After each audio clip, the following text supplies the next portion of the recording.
Hi, welcome to Counterpunch with Trevor Loudon, the show that exposes and counters the ongoing communist revolution in America. Today I want to talk about a man I consider one of the most dangerous socialists in the country. He's not a bad man, he's a good man. He's a very genuine character, he's an amiable man, he's very loyal to his friends. But I consider him one of the most dangerous people in the country when it comes to the survival of the American constitutional republic that has done so much good for the world. The man is a genuine socialist. He's a believer. He thinks socialism will help America, make America a better country. His name is Steve Phillips. He's a San Francisco Bay lawyer, a very wealthy man, and he's used his influence to move this country to socialism since the 1980s. So who is Steve Phillips? Well, he was a young black guy, grew up in Cleveland, Ohio, went out to Stanford University in the 1980s. Now, Stanford at the time was a hotbed of radicalism. This was the Maoist movement was very strong there. The League of Revolutionary Struggle basically came to control student politics in that university. And it was they had a people's platform. They had various groups affiliated to it: the Black Student Union, the Asian Students Association, Native American groups, etc. And they banded together to form a people's platform which basically ran student politics on campus. And Steve Phillips became head of the Black Students Union for many years. He was very heavily involved with the League of Revolutionary Struggle, but he wouldn't admit it. Very few people in that organization would actually admit they were members. But he was quoted in their newspaper as supporting Marxism-Leninism. He would regularly appear at their events. He would regularly be featured in their newspaper, and everybody on campus knew he was affiliated in some way with the League of Revolutionary Struggle. Now, this was a pro-Chinese communist group. It came out of the Maoist movement of the 1960s and the 1970s. By the early 80s, it was the largest Maoist group in the country, roughly 3,000 members at its peak. So Steve Phillips was very, very active on campus, in student politics, in the student newspaper and that sort of thing. In 1990, there was a big expose on campus and a whole lot of the League of Revolutionary Struggle people were outed. And Steve Phillips, when he was confronted about a membership of the organization, he denied it, as did virtually everybody else who was confronted.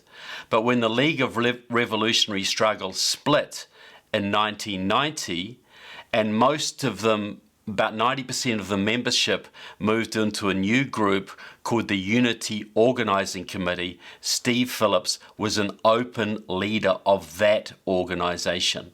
So it didn't come out of nowhere. So while Steve Phillips was at Stanford, one of his main activities was his involvement in Jesse Jackson's Rainbow Coalition of the 1980s. Now, Jesse Jackson ran twice for president, 1984 and 1988. And he did very well, particularly in 1988, when I think he got fourth in the Democratic primary. He got something like 7 million votes, which, as the guy was considered way out and wacko even then, it was pretty impressive. And the thesis of the Rainbow Coalition was very simple. Jesse Jackson had the idea, which came originally from the Black Panther Party in Chicago, that to get political power in America, you had to use the minorities. You had a base of progressive whites. You had a certain percentage of whites who would always vote Democrat no matter what. So that was your base. But you had a large chunk of black people who would also vote Democrat, and Latinos, and younger Asian Americans, Native Americans, and you would expand that out to gay Americans, to environmentalists. So they had this rainbow coalition that the green stripe was the environmentalists, the red stripe was the Native Americans, the lavender stripe was the gay activists, the yellow stripe was the Asian American activists, black stripe obviously was the black activists, the brown stripe, the Latino activists. So this was all a rainbow coalition. And this was all Maoist racial philosophy. Maoist communism uses race probably more than it uses class, because Mao Zedong, when he took over China, didn't really have an industrial working class to work with, but he did have a lot of racial and oppressed minorities, which he then utilized to build his revolutionary movement. And so this principle was carried on in America. So Steve Phillips was Jesse Jackson's West Coast student organizer in both 1984 and 1988. And I should emphasize that the Rainbow Coalition, the biggest, most powerful component in it was the League of Revolutionary Struggle. They were the single biggest organized faction. They also had Communist Party USA members, Democratic Socialists of America members, Communist Labour Party members, even the Workers' World Party chipped in for a while, and also Freedom Road Socialist Organization, etc. It was a completely communist operation from top to bottom, but it propelled Jesse Jackson to fourth in the Democratic primary. So in those days, minorities were 12, 15% of the population. Now they are 38, 35, around 38% of the population, according to whose figures you use. But they've substantially increased since Jesse Jackson's heyday. So the League of Revolutionary Struggle was a big part of the Rainbow Coalition, and they applied these racial politics. In Stanford, they had a Native American group, they had an Asian American group, they had a black group, they had a Jewish group, they had a gay group, and a general progressive group, and they united these together into the People's Platform, which they used to win student elections. So it was a Rainbow Coalition on a small scale. And the League of Revolutionary Struggle wrote many documents on how to use racial minorities to achieve political power in America with the eventual goal of a socialist Marxist America. Many, many documents along these lines. So Steve Phillips graduates, left Stanford in the early 90s. He was there for about a decade. He was one of those perennial students who just spent far more time on student politics and national politics than he did on his studies. But he eventually got his law degree. He left Stanford, and with the Unity Organizing Committee, which he is one of the leaders, they mostly went into the Democratic Party. So that was hundreds and hundreds of young Maoists moving into the Democratic Party, mainly in California, a bit in Chicago and some other and Massachusetts and a few other places as well. But they have had a big influence on the Democratic Party since then. So Steve Phillips, he ran for the San Francisco School Board. He got elected. He served there for a number of years. But he married very well. He married a Stanford University sweetheart, a young woman called Susan Sandler. She is the daughter of Herb and Marion Sandler. They were very leftist business people. They ran Golden West Savings and Loan, fifth or fourth biggest savings and loan in the country at one stage. That was sold to Wachovia Bank for, I think it was $22 billion or thereabouts. The profit for the Sandlers was about $2.2 billion. And that money, half of that money was invested into left-wing causes, Democratic Party, behind progressive leftist candidates, ballot measures, etc. So Steve Phillips had access to a lot of money, and he used that money to buy himself influence inside the Democratic Party and to fund the progressive movement in this country. Now, one of his first forays was in 2005. Steve Phillips went down to Georgia at a meeting in Atlanta with George Soros and Norman Lear from People for the American Way and others, where they set up the Democracy Alliance, which has become a very shady, secretive body. But now it's about 150 members strong. To belong to it, you have to commit to donating $200,000 a year to the Alliance's favoured causes. So it's basically a very secretive gathering of this country's most prominent leftist billionaires and multimillionaires. And Steve Phillips is really one of their main intellectual drivers. He really does direct where they put a lot of their money. You know, George Soros has put something like $18 billion into the progressive movement in the last few years. But I'm telling you, Steve Phillips tells people where to put it. And that's why he is so influential and, in my opinion, so dangerous to this country. Now, one of the other things he did, he was involved in the Center for American Progress, which is the leading Democratic Party think tank, very close to Hillary Clinton, the Podesta brothers, etc. So Steve Phillips and his wife Susan Sandler have both been involved in the leadership of that, ProPublica, etc. Many other groups around the country. Steve Phillips has a lot of influence in the Democratic Party. And what he started to do about 2008 was to seriously turn his attention to national politics and to apply what he had learned in the Rainbow Coalition on a national scale.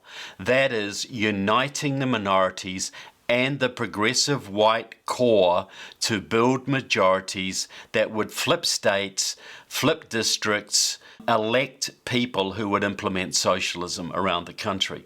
And one of the first operations, he set up a group called PAC. Then it became PAC Plus, then Power PAC Plus. But PAC and Project Hope, which he set up about the same time, they did a lot of voter registration drives in Southern California. But in 2008, they got $10 million together and did this massive voter registration drive and get out the vote operation in 17 southern and southwestern states. Now, they chose those states because of the Rainbow Coalition strategy, because in those states you have large Black and Latino populations who lean heavily Democrat, but don't normally vote. And so by signing those people up to vote and aligning them with the small core of white progressives in those southern states, you actually start to get to the point of having a majority in many of them.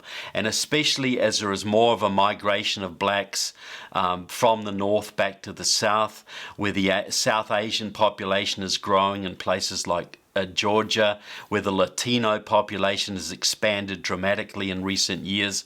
You've got a situation where those southern states are now more and more vulnerable to this Rainbow Coalition strategy.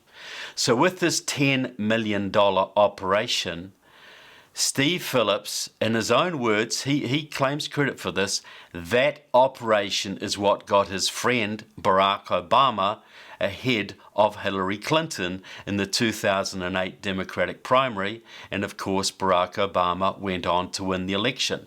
Barack Obama's election was the Rainbow Coalition. It was progressive whites plus the minorities under the leadership of a candidate of color. So Steve Phillips reasons to get the minorities to vote, you have to run minority candidates. It's a very racist strategy. It's all about using minorities and their minority loyalty to turn the country towards socialism. So you run these minority candidates, they're all hard left-wingers, but they don't normally run openly as Marxists or socialists, but they have enough racial appeal to get the minorities out. They're usually young and telegenic, and so that's how they do it. And Barack Obama was the first nationwide example of that strategy. Well, he wasn't the last.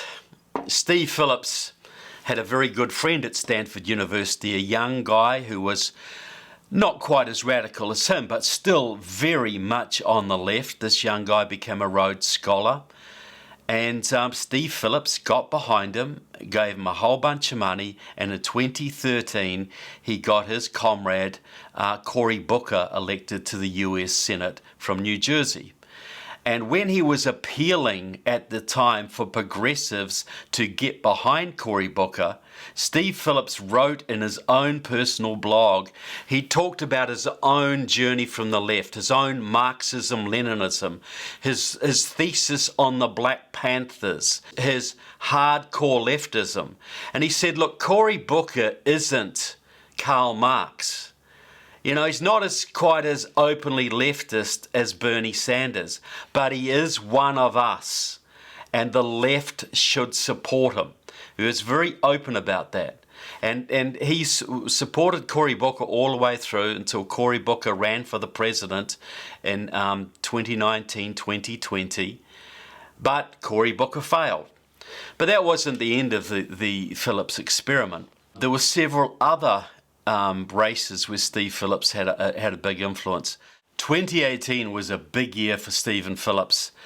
By now he had Power Pack, which was going strong. He also had another group called Democracy in Colour and the Sandler Phillips Center. And all of these groups were involved in funding candidates, backing candidates, propagandizing, holding conferences, etc. So in 2018, Steve Phillips backed David Garcia, who ran for governor of Arizona. Garcia didn't win, but he set the stage and helped to lift the Latino vote that Arizona now has 2 Democratic senators, the Communist Party supporter Kyrsten Sinema and the former astronaut Mark Kelly. So that was really on the back of Steve Phillips' investment, the plans he laid in Arizona. He also backed his very good friend Benjamin Jealous, the former leader of the National Association for the Advancement of Colored People, for the governorship of Maryland. Now, Jealous didn't win either because Maryland still has a lot of conservative Democrats, and they were not going to have a radical like Ben Jealous leading their state. He had more success in Georgia with Stacey Abrams. Now, she is a long-time protege of Steve Phillips. She's also a long-time protege of a woman called Jonetta Cole, who used to be a leader of the Venceremos Brigades. She was, which was set up by the Cubans to Cuban intelligence services to bring young Americans to Cuba for potential recruitment as spies, terrorists, etc. Jonetta Cole was also involved with the World Peace Council, which was a front for the former Soviet Union. So young Stacey Abrams was a protege of both of these people. And Steve Phillips put a lot of money behind her. He backed her big voter registration organizations, and she came within a whisker of winning the governorship of that state. She didn't win, but she laid the groundwork that now has given Georgia 2 Democratic senators, the far left John Ossoff and the even more far left Reverend Raphael Warnock.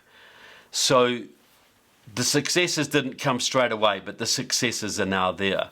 He also backed his very good friend Andrew Gillum for the governorship of Florida. Now, Gillum was a member of the board of Power Pack, Steve Phillips' organization.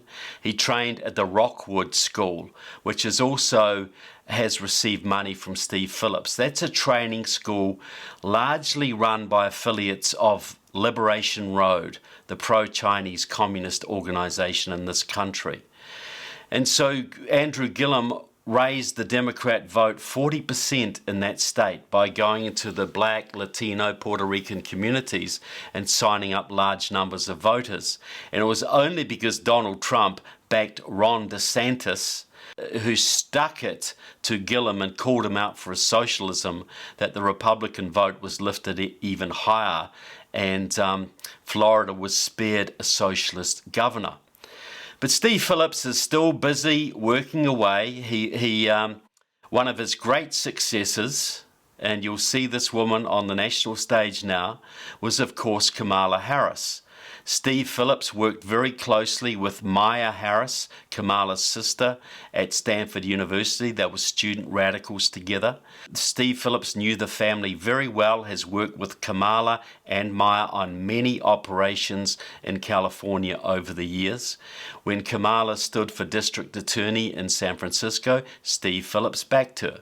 When she stood for the Attorney General of California, Steve Phillips backed her.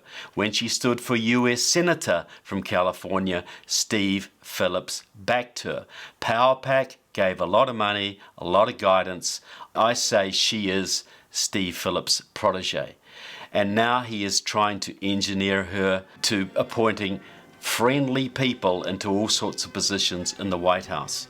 When Obama was in power, Steve Phillips got the Obama administration to appoint Tony West into the Justice Department at number 3 under Eric Holder. Tony West was, of course, Maya Harris's husband. And now they're trying to engineer Tony West into possibly even the Attorney General's position. So this is the power and influence that Steve Phillips actually has. Now, the whole philosophy here is using race to bring about socialism. Steve Phillips has laid this out very, very explicitly in his New York Times bestseller, Brown is the New White. You can't really call this a conspiracy so much because he's got a book laying it all out, and it's a New York Times bestseller. He has pictures on his website of Obama holding a copy, of Nancy Pelosi holding a copy, of many leading Democrat figures who have read the book or have endorsed the book. I regard it as the blueprint, the Bible for today's Democratic Party.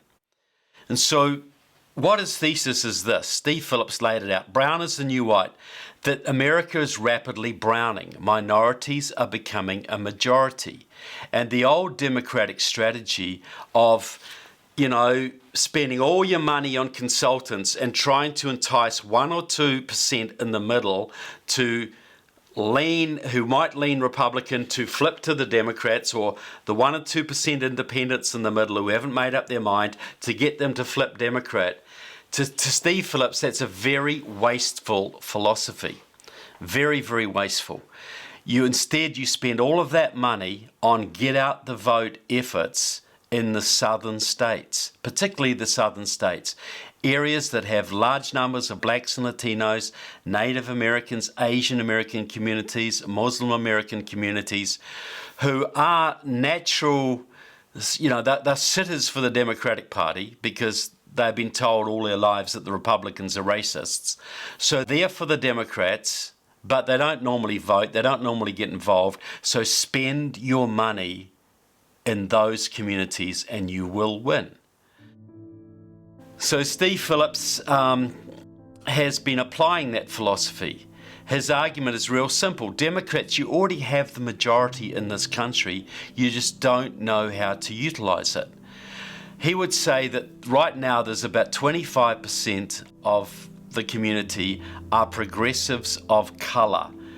So this is his terminology. So these are blacks, Latinos, Asian Americans, Native Americans who are progressive. They lean to the left, but they may not vote in high numbers. Roughly 29% of the electorate are white progressives. So these are white people who will vote Democrat. If Adolf Hitler was on the ticket, they wouldn't care. They are locked in Democrat voters. So 29 plus 25 is about 54%. Now his figures vary between 51 to 55%, but the point is, Democrats, you've got the majority now. You just have to spend your money much more effectively in those southern communities and run candidates of color, progressives of color, and you will get the people on board. Steve Phillips, senior fellow at the Center for American Democracy, is out with a new book called Brown is the New White, that the demographics have just evolved to the point today where neither party can win without reaching out to people of color, particularly the Latino vote.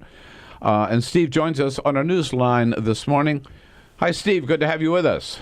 Hi, Bill. Thanks for having me on. So, what are the brute numbers today for in terms of demographics among the American electorate, the importance of the Latino majority? Right, and it's Latinos and African Americans and Asians all together, right? Yeah. So the United States used to be 12% people of color back in the late 60s. Since the passage of the Immigration and Naturalization Act, the composition has changed dramatically, and also in terms of birth rates and death rates. So overall, people of color are 38% of the whole country's population. And on the voting side, what we saw is that culminated in the election of Obama, in that he put together a coalition which was 46% people of color, right? So now, in terms of the voting population, 28% of the country is progressive whites, 23% of the eligible voters are progressive people of color. That's 51%. That's a new majority, and that's growing every day. Now, Steve Phillips broke his own rule a little bit in Alabama in 2018. They broke his own rule a bit a couple of years ago in Alabama when there was a special race for the U.S. Senate. Roy Moore, a rock-ribbed, deep Christian conservative, ran for the U.S. Senate. He should have been a shoo-in, and he was running against this sort of liberal civil rights lawyer guy called Doug Jones. Now, Alabama is a Republican state, completely Republican, but it does have sizable black and Latino communities, and even a sizable Muslim American community. And Roy Moore should have easily won, but he got in Me Too. That people brought forward stories that he had been involved with inappropriately young women. And the story caught hold, and of course the left-wing media piled on, and the Republicans didn't help much. And Roy Moore, to be honest, didn't help his own case much. He didn't really come out strongly denying this right from the start, which gave the left a bit of meat to work with. So Steve Phillips put a whole bunch of money into Alabama. And there was networks in Alabama stretching right back from the civil rights area, actual real communist networks, people involved with the League of Revolutionaries for a New America, ex-Communist Party members, ex-Maoists. There was this big network already there. And they were very active in some parts of the black community in Birmingham and some of the black belt areas. So they started a vote or die campaign. And it was all about saying, if you don't vote for the Democrat, the Klan is coming back.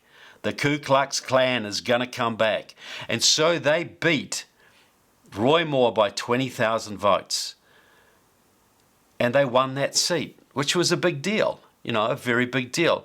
The Muslim community in Alabama claims credit for it. They were part of this coalition because the leader of CARE in Alabama, which is a very left-wing organization, boasted that they had 20,000 Muslims signed up, and they got them to vote for the Democrat, and that was the margin of victory.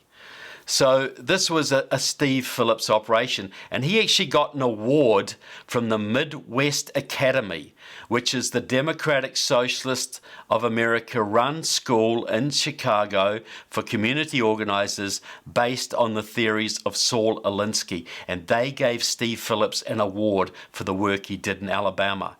Steve Phillips is heavily involved in supporting New Virginia Majority, which is the pro-Chinese communist-run operation that has flipped Virginia from Republican to blue. And I've exposed that story in some other of my videos. And he's very involved with the Texas Organizing Project and Battleground Texas. These are people... these are organizations run by former members of his operation and Communist Party USA members, in the case of Texas Organizing Project, that have done massive voter registration drives and get out the vote operations amongst Latino and black communities in Dallas, Fort Worth, Houston, San Antonio, and Austin, to make that state now almost competitive for the Democrats. They've taken several Republican state Senate and state representative seats. They've taken several congressional seats. They almost beat Ted Cruz in 2018 by running Beto O'Rourke, the sort of ditzy leftists. Ted Cruz should have won that by 15 points. He ended up winning by 2.5% of the vote because of the work of Texas Organizing Project, Battleground Texas, Jolt Texas, etc., all of which Steve Phillips has been supporting. So is Steve Phillips still a communist? That's the question. He was a communist. He would still acknowledge being a leftist, maybe even a socialist. But, there is evidence. The fact that he is backing groups like Texas Organizing Project, which is run by bona fide actual Communist Party members and former Stanford University Maoists, the fact that he supports New Virginia Majority, which is run by the communist John Liss, a bona fide member of Liberation Road, a Maoist pro-Chinese communist group, the fact that he backs these people would tend to indicate that he still has sympathies in that direction. Steve Phillips in 2013 also funded a new organization, a new left-wing organization. A couple of young activists, Natanya Lee and Steve Williams, were funded by Steve Phillips to go all around America interviewing radicals and working out how we set up a new left-wing organization in America, what it needs to do. This was called the Ear to the Ground Project, and Steve Phillips funded this. Steve Williams, one of the leading people at part of this, was a former member of Standing Together to Organize a Revolutionary Movement, STORM, a Maoist communist group, made famous, for instance, by Van Jones, who's now on CNN and who was Obama's Green Jobs advisor for some time, until I exposed his communist background and Glenn Beck got him kicked out of the White House.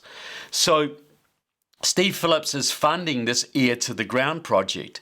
Well, Ear to the Ground, most of the people they interviewed were members of the Freedom Road Socialist Organization, the pro-Chinese Maoist Communist Party in this country, now called Liberation Road. And what they did out of this series of interviews, they set up a new organization called Left Roots, which really serves as a subsidiary or allied organization to Liberation Road. Some of the people are members of both groups. They promote the same causes. They hold joint meetings. They work together very, very deeply. And Left Roots, for instance, has very deep ties to China. They have sent delegations to China. Left Roots and Liberation Road effectively run the Chinese Progressive Association out of San Francisco and their sister group out of Boston. The one in San Francisco is really the guiding group for Black Lives Matter. That was formed out of it's always been very close to the Chinese Progressive Association and their front group, Asians for Black Lives, which liaises with and guides Black Lives Matter. And the Chinese Progressive Association is, and has been for 40 years, a front for the Chinese Communist Party in this country. So there's that. And but Steve Phillips is funding other far-left groups as well. For instance, during the Ferguson riots in 2014, which was a Black Lives Matter operation, which burnt that city to the ground, basically, that was run by the Organization for Black Struggle. Now, the Organization for Black Struggle is headed by a woman called Jamala Rogers, a former member of the League of Revolutionary Struggle, who then moved on to the Freedom Road Socialist Organization and is now presumably in Liberation Road, which is what the Freedom Road Socialist Organization is now called. So Steve Phillips was funding the Organization for Black Struggle.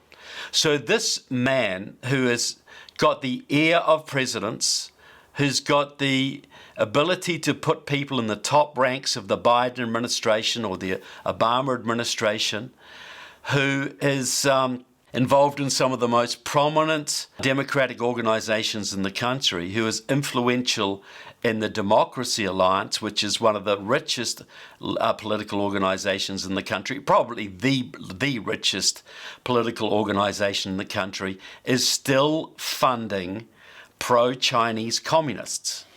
And he comes from a pro-Chinese communist background.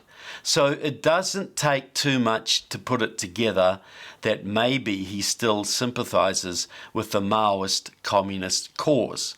It does seem that way, which it makes it very, very scary that he has the ability to put people like Kamala Harris, who has her own extensive Maoist background, often overlapping with Steve Phillips's, who will really be the effective new president of the United States.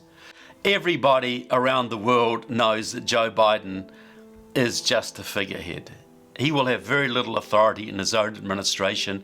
Kamala Harris will be the real president. Kamala Harris is the Rainbow Coalition candidate. She is Steve Phillips' protege.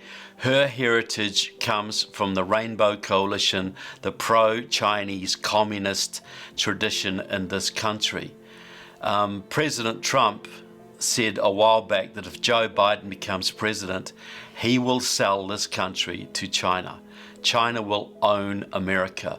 Well, Joe Biden couldn't have picked a better VP candidate than Kamala Harris to help him, and it is very interesting that Kamala Harris effectively owes her career to a very influential Maoist called Steve Phillips, who is both working in the top reaches of the Democratic Party and actively funding the far left in this country.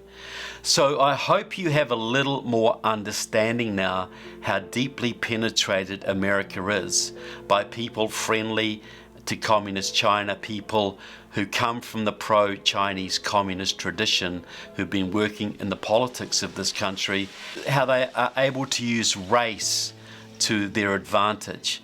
Race is a far more potent political weapon in this country than is class. People are not motivated much by class in America, but unfortunately many of them are still motivated by race, and the Maoists and the Chinese and the Democrats are all too keen to exploit that situation. So if you found this interesting, I hope you'll like the show. You will tell your friends about the show, you will promote it, because we need this stuff to get out. Most Americans have no clue as to how deeply their own country has been penetrated, and no clue as to the propaganda they are being fed on a daily basis, and that is about to ramp up big time. So please support Counterpunch with Trevor Loudon. We're here. We're going to punch out the truth as long as we possibly can. We've got a country to win back. We've got a world to liberate from socialism and communism and tyranny. So thanks for watching, guys, and we'll see you soon. God bless you all, and God bless America.